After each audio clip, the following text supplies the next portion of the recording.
ಈಗಾಗಲೇ ಈ ಶಾಸನ ಪ್ರಮುಖರಾದ ND ಸತೀಶ್ ಅವರು ಮಾತಾಡಿದ್ರು. ಇದು ರಾಷ್ಟ್ರೀಯ ಮಟ್ಟದಲ್ಲಿ ಒಂದು ಸಮಿತಿ ಮಾಡಿದ್ದಾರೆ ಅವರು, ಅಯ್ಯಪ್ಪ ಸ್ವಾಮಿಯ ಶಬರಿಮಲೆ ಸಮಿತಿಯವರು. ಆ ಸಮಿತಿನಲ್ಲಿ ಯಾರಿದ್ರಿ? ಉಪಾಧ್ಯಕ್ಷ ಕಾಂತೇಶ್ ಇದ್ದಾರೆ, ಮತ್ತೆ ಸದಸ್ಯರಾಗಿ ನಮ್ಮ ND ಸತೀಶ್ ಇದ್ದಾರೆ, ಎಲ್ಲ ಪ್ರಮುಖರಿದ್ದಾರೆ.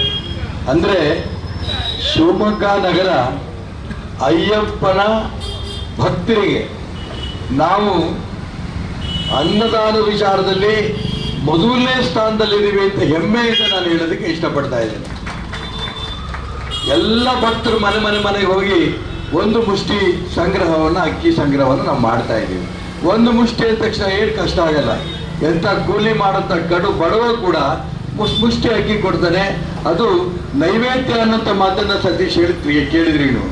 ನೈವೇದ್ಯ ಆ ಭಗವಂತರಿಗೆ ಎಷ್ಟು ಸಮರ್ಪಣೆ ಮಾಡಿದ್ರು ಕೂಡ ಅದು ನೈವೇದ್ಯವೇ.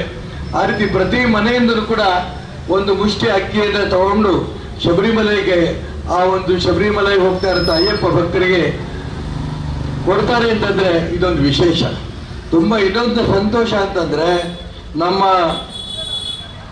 ರಾಮಕೃಷ್ಣ ವಿವೇಕಾನಂದ ಆಶ್ರಮದ ಅಧ್ಯಕ್ಷರಾದ ಪರಮ ಪೂಜ್ಯ ಸ್ವಾಮಿ ಶ್ರೀ ವಿನಯಾನಂದ ಸರಸ್ವತಿಯವರು ನನ್ನ ಕಡೆಯಿಂದನೂ ಕೂಡ ಒಂದು ಮೂಟೆ ಅಕ್ಕಿ ನಾವು ಕೊಡ್ತೇವೆ ಅನ್ನೋಂಥ ಮಾತನ್ನ ಬೇಕಾದ್ರೆ ಅವ್ರು ಹೇಳಿದ್ರು. ನಾನು ಯಾಕೆ ಇದನ್ನು ಪ್ರಸ್ತಾಪ ಮಾಡಿದ್ದೀನಿ ಅಂತಂದ್ರೆ, ಭಗವಂತನ ನೈವೇದ್ಯಕ್ಕೆ ಎಲ್ಲ ಭಕ್ತರು ಕೂಡ ಇದಕ್ಕೆ ಕೊಡುವಂತ ಅವಕಾಶ ಇದೆ. ಈ ಒಂದು ವ್ಯವಸ್ಥೆನ ಈ ಒಂದು ಶಬರಿಮಲೆ ಅಯ್ಯಪ್ಪ ಸ್ವಾಮಿ ಸೇವಾ ಸಮಿತಿಯವರು ಮಾಡಿದ್ರೆ ತುಂಬಾ ಸಂತೋಷ. ಇದು ಬೇರೆ ಎಲ್ಲರೂ ಕೂಡ ಒಂದು ರೀತಿಯ ಸ್ಫೂರ್ತಿ, ಪ್ರೇರಣೆ ಕೊಡುತ್ತೆ. ಭಗವಂತನಿಗೆ ನಾವು ಕೊಡ್ತಾ ಇರೋಂಥ ಈ ನೈವೇದ್ಯ ತುಂಬಾ ನಮಗೆ ಒಳ್ಳೇದಾಗ್ಲಿ, ಇಡೀ ಕುಟುಂಬಕ್ಕೆ ಒಳ್ಳೇದಾಗ್ಲಿ, ರಾಜ್ಯಕ್ಕೆ ದೇಶಕ್ಕೆ ಒಳ್ಳೇದಾಗ್ಲಿ ಅಂತ ಶುಭವನ್ನ ಕೋರಿ ನನ್ನ ಮಾತನ್ನು ಮುಗಿಸ್ತೀನಿ. ನಮಸ್ಕಾರ.